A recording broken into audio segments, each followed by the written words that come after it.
Olá pessoal, tudo bem? Sejam bem-vindos a mais uma videoaula de língua portuguesa para concursos aqui do nosso canal.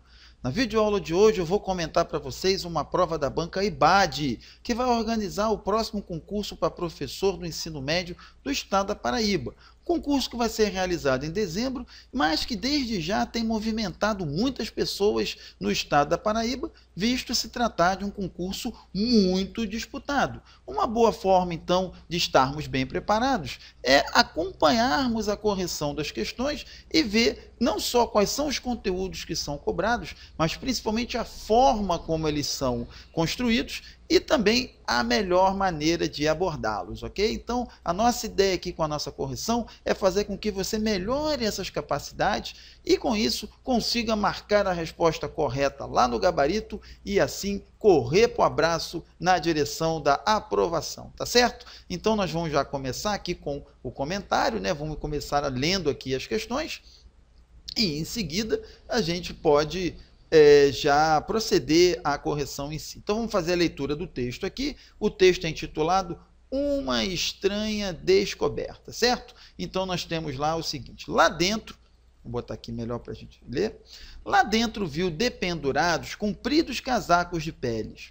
Lúcia gostava muito do cheiro e do contato das peles.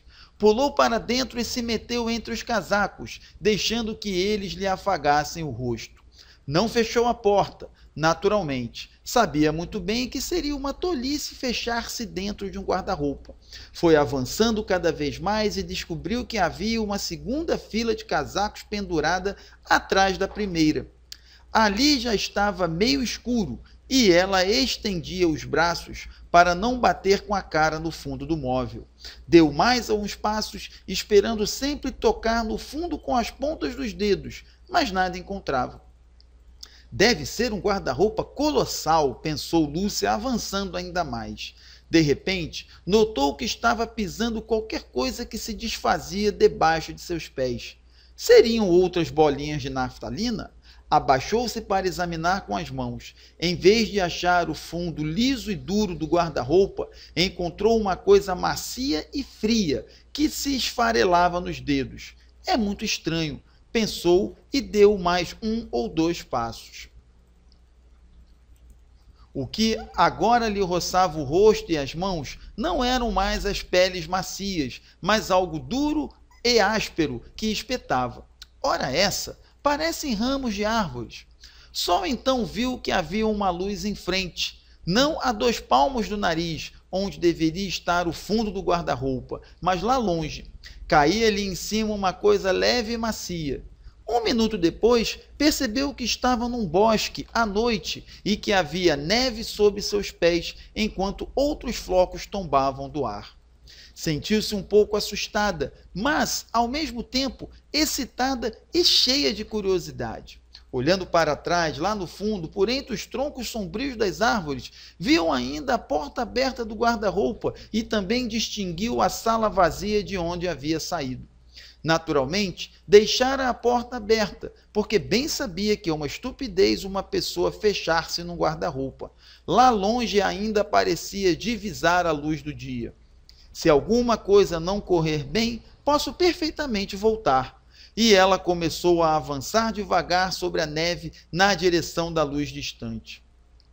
10 minutos depois, chegou lá e viu que se tratava de um lampião. O que estaria fazendo um lampião no meio de um bosque? Lúcia pensava no que deveria fazer quando ouviu uns pulinhos ligeiros e leves que vinham na sua direção. De repente, à luz do lampião, surgiu um tipo muito estranho.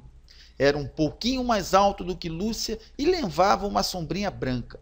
Da cintura para cima, parecia um homem, mas as pernas eram de bode, com pelos pretos e acetinados, e, em vez de pés, tinha cascos de bode.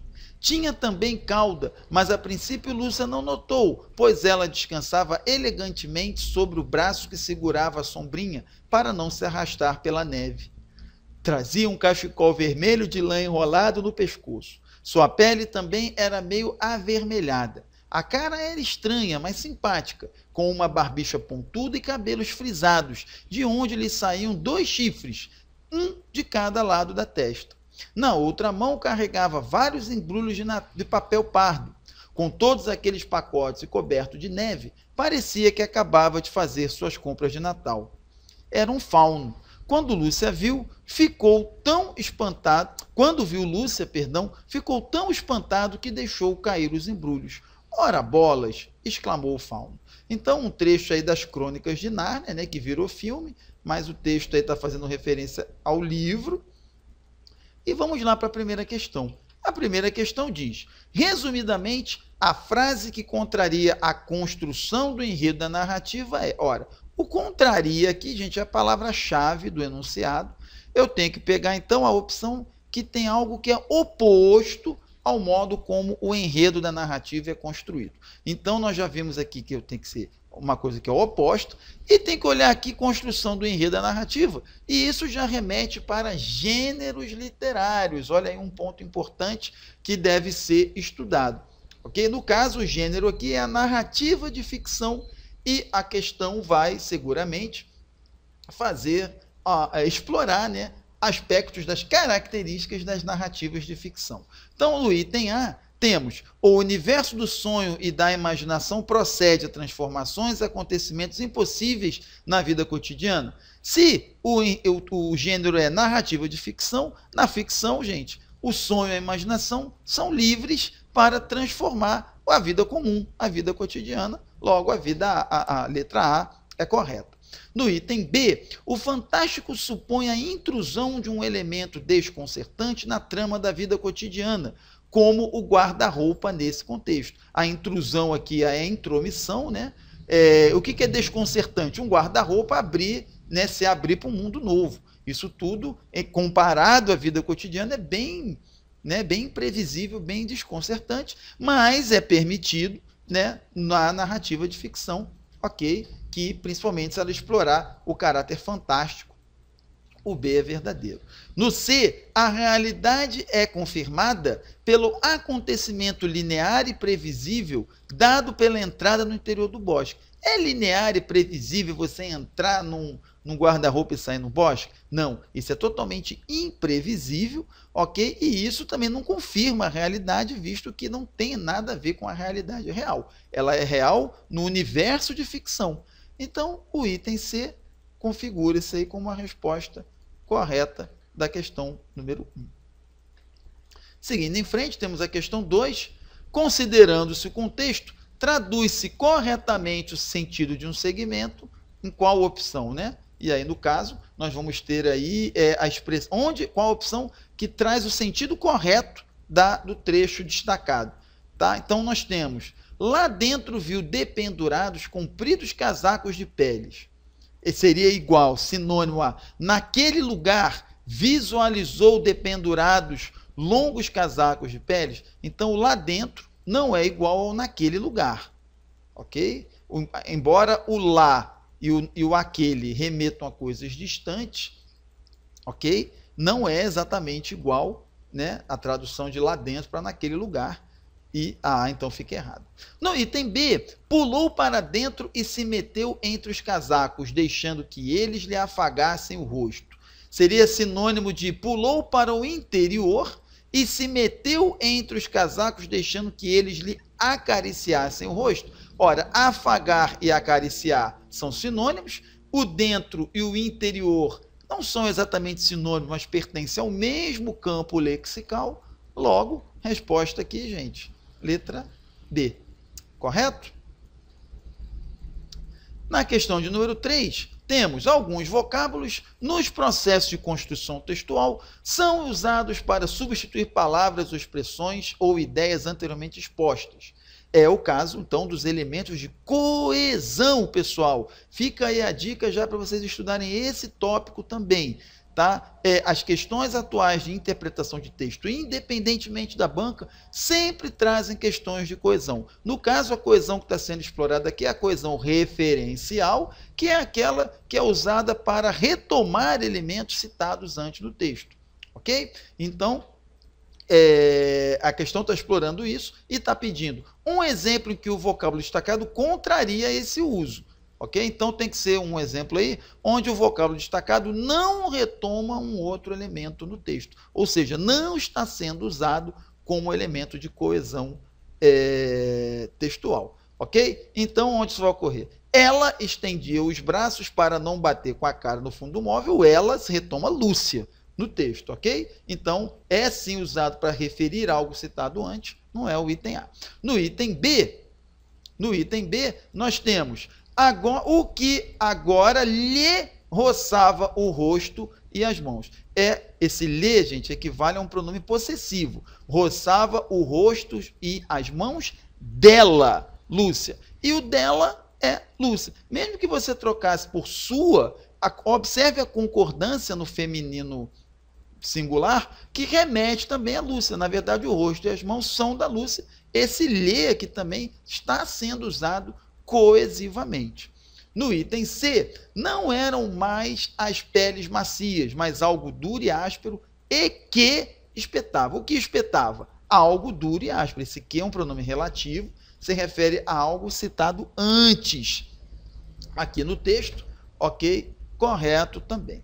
No item D, a cara era estranha, mas simpática, com uma barbicha pontuda e cabelos frisados, de onde lhe saíam 2 chifres. Esse de onde, né, indica o lugar de onde saiu os chifres, né, que era, né, da cara do fauno. Então, esse onde também remete a algo citado antes. E no item E, foi avançando cada vez mais e descobriu que havia uma segunda fila de casacos pendurada atrás da primeira. Esse que aqui, gente, não é um que pronome relativo, certo? Esse que é um que conjunção integrante. Repare que ele está antecedendo uma oração subordinada substantiva. Descobriu o quê? Que havia uma segunda fila. Toda essa oração aqui funciona como objeto direto do verbo descobrir. Logo, esse que é uma conjunção integrante. Conjunção integrante não é um elemento coesivo, no sentido de que ele não retoma algo antes, ok? Ele articula uma oração seguinte, ok? Mas ele não é um elemento referencial. Logo, então, resposta, letra E. Certo? Então, olho vivo nas questões aí de coesão textual, algo que com certeza vai ser explorado nessa banca, nesse concurso. Na questão de número 4, temos, por meio dos advérbios, um enunciador pode expressar a intensidade daquilo que ele enuncia. No primeiro parágrafo, a palavra que é advérbio e um exemplo que confirma essa afirmação é. Então, quais desses aqui é um advérbio, pessoal? Ora, se é para expressar a intensidade, tem que ser um advérbio, mas um advérbio de intensidade, ok? O lá é advérbio? É um advérbio de lugar, da mesma forma que o atrás. O meio também pode ser um advérbio, ok? Mas depende da situação em que ele vai estar colocado, ok? Então, a intensidade vai ser dada pelo item D. O único advérbio de intensidade aqui é o muito. Então, resposta da questão 4, item D, certo?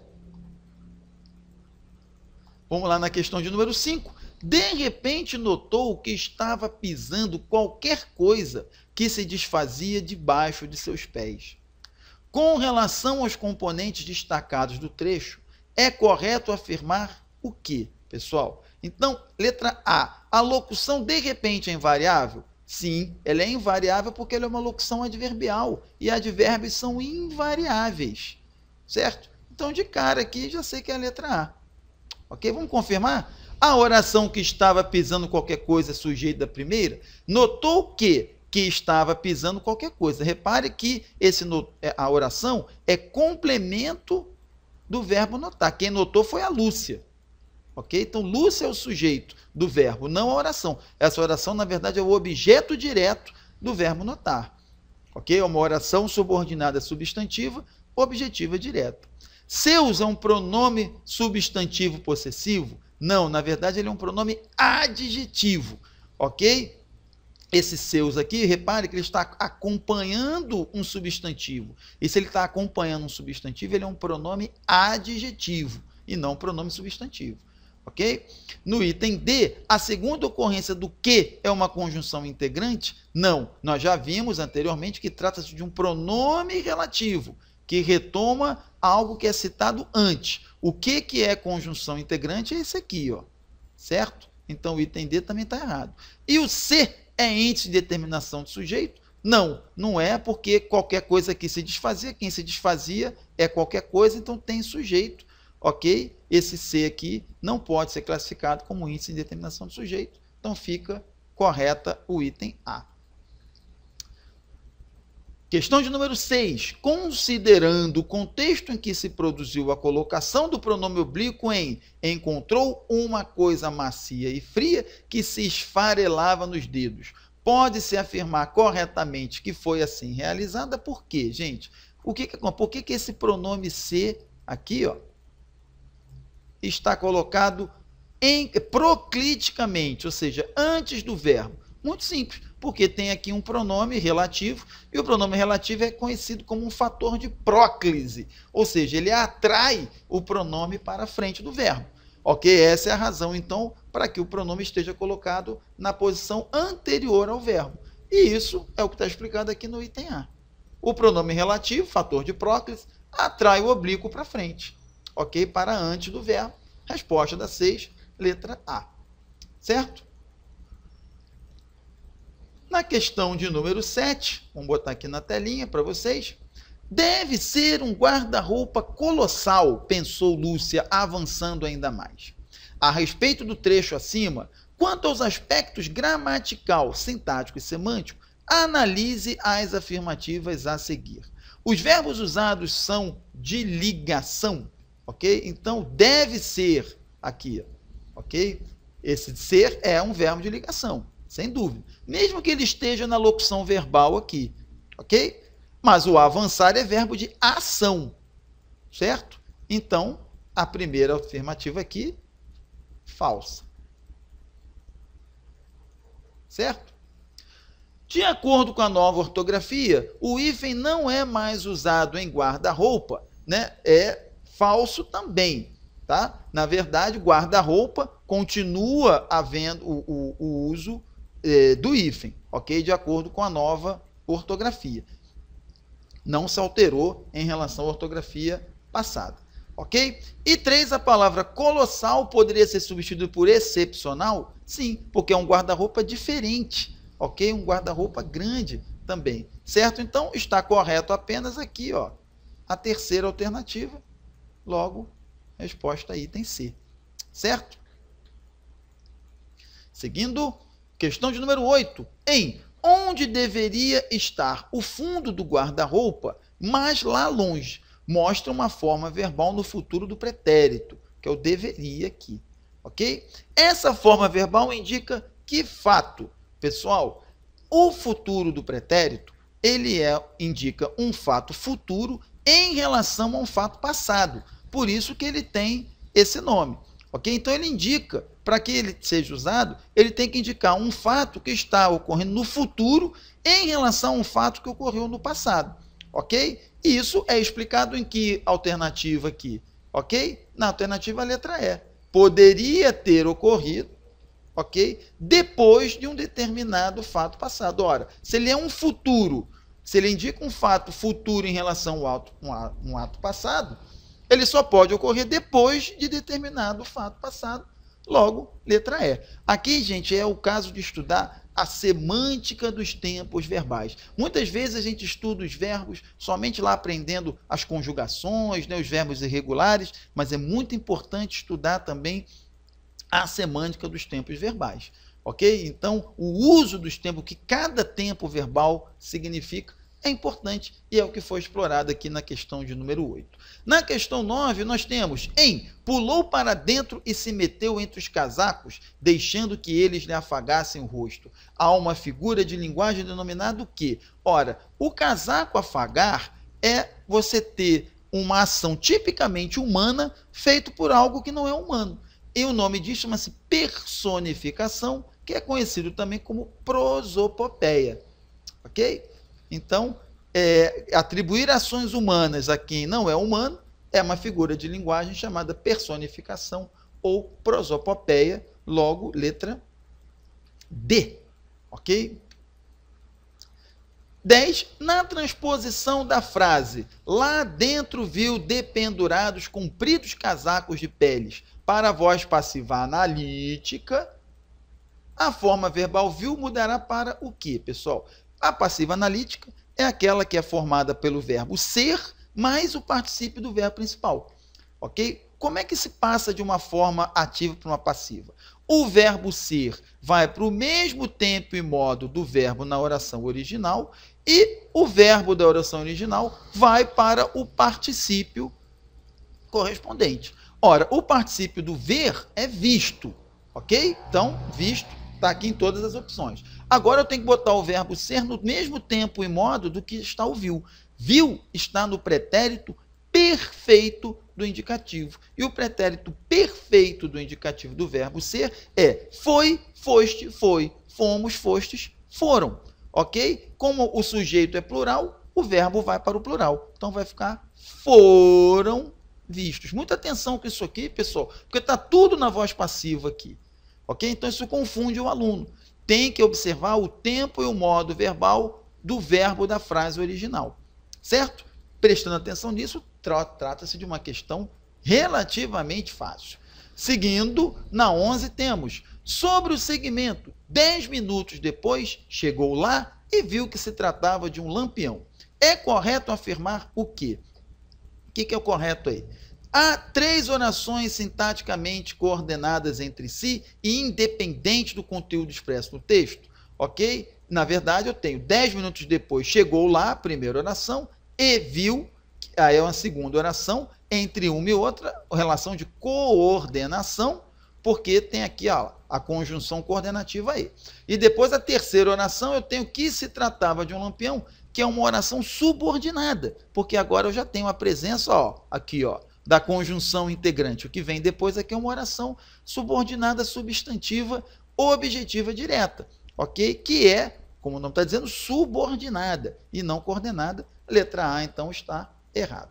No item B, o período é composto por 3 orações subordinadas substantivas? Não, galera, está sendo formado apenas por 2 orações coordenadas e uma subordinada.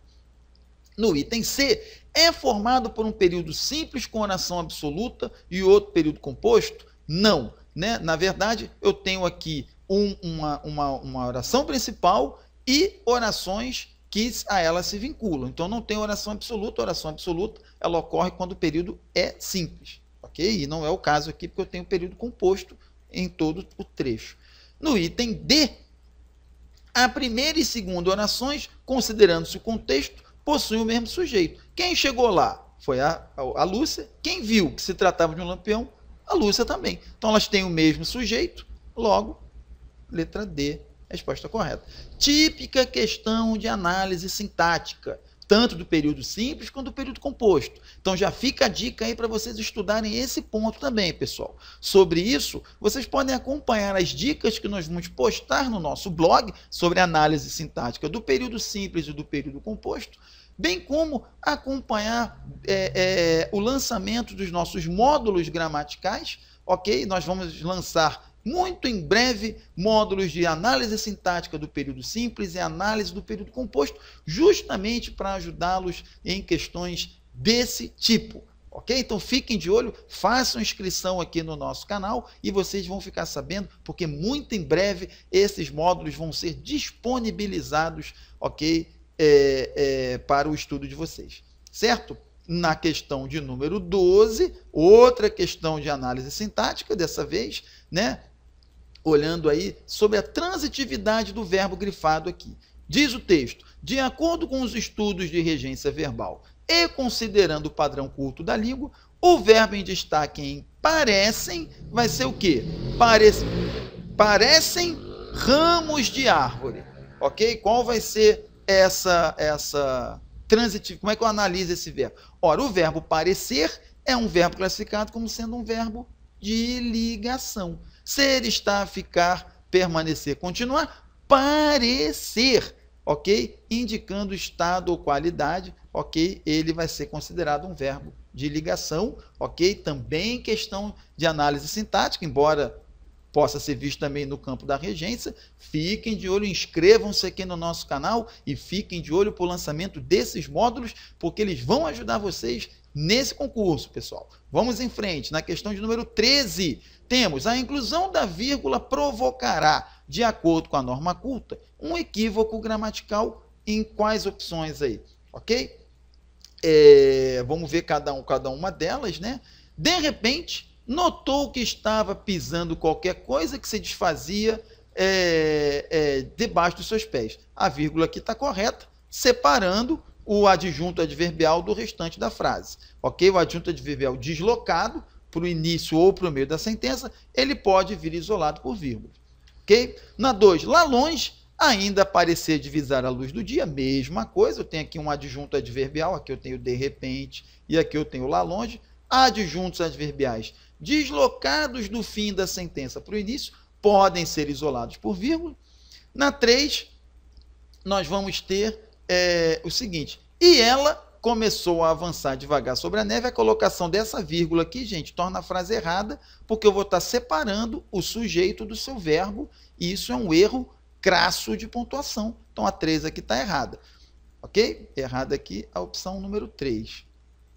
E na 4, na outra mão, carregava vários embrulhos de papel pardo, mais uma vez um adjunto adverbial deslocado para o início da sentença, corretamente isolado por vírgula. A única errada é a 3, portanto, resposta aqui, vamos desenhar direitinho aqui, né, pessoal? Resposta, letra A. Questão 14. 1 minuto depois, percebeu que estava num bosque à noite e que havia neve sob seus pés, enquanto outros flocos tombavam do ar. A respeito do trecho acima, quanto aos aspectos gramatical, sintático e semântico, analise as afirmativas a seguir. Ok? Então, nós temos aí a expressão 1 minuto depois possui valor temporal. Sim, é um advérbio de tempo, locução adverbial de tempo. Correta essa afirmativa aqui. A forma verbal havia é impessoal. Vamos olhar aqui o havia. Havia neve sob os pés, sim. O haver no sentido de existir é impessoal. Então, correto aqui também. Doar é uma locução adjetiva. Tombavam doar. Tombavam de onde? Ok? Então, aqui é um advérbio. Repare que indica lugar, se indica lugar é advérbio. Mas vejam também que ele se refere ao verbo. E se refere ao verbo, não pode ser adjetivo. Adjetivo tem que se referir a substantivo. Se refere a verbo, só pode ser classificado como advérbio. Então, essa 3 aqui está errada também. Logo, 1 e a 2 correta. Resposta, item C. E na 15, temos, pode-se afirmar que a oração destacada em quando viu Lúcia ficou tão espantado que deixou cair os embrulhos. É subordinada de que tipo? Ora, se eu tenho a conjunção tão que, ó, tão, tanto, tamanho, tal, tão que, tanto que, tamanho que, tal que, isso é uma oração subordinada do tipo consecutiva, pessoal. Vamos olhar, observar esse ponto importante também, certo? A memorização das conjunções e dos seus respectivos valores semânticos, porque isso ajuda não só em questões como essa, que é de classificação das orações, mas também em questões de coesão e coerência textuais, certo? Vocês vão poder observar isso também nos módulos que vão ser disponibilizados. Fiquem de olho aí, inscrevendo-se aqui no canal, e podem olhar também as videoaulas que nós temos já gravadas aqui no nosso canal do YouTube, sobre coesão textual, e vocês vão ver lá quais são os valores semânticos dessas conjunções, ok? Então, resposta à questão 15, letra B, e a gente encerra aqui, ok, os comentários à prova de língua portuguesa da Banca IBAD, pensando em você que vai prestar concurso para professor do estado da Paraíba, ok? A gente espera que essa videoaula tenha sido útil para vocês, e caso vocês tenham dúvidas, estaremos aqui à disposição de vocês. Vocês podem postar aqui a dúvida no canal, que teremos enorme prazer em responder. Se vocês gostaram da videoaula, gente, comentem, curtam, compartilhem, né? A divulgação do nosso trabalho é muito importante para a sua manutenção. ok? E nós esperamos que vocês se inscrevam aqui no canal e acompanhem, porque daqui até o dia da prova ainda vamos postar muitas outras provas comentadas para vocês. O que a gente quer é que vocês sejam aprovados nesse concurso, ok? Eu me despeço por aqui, pessoal. Espero ver vocês na nossa próxima videoaula. Um abração e obrigado.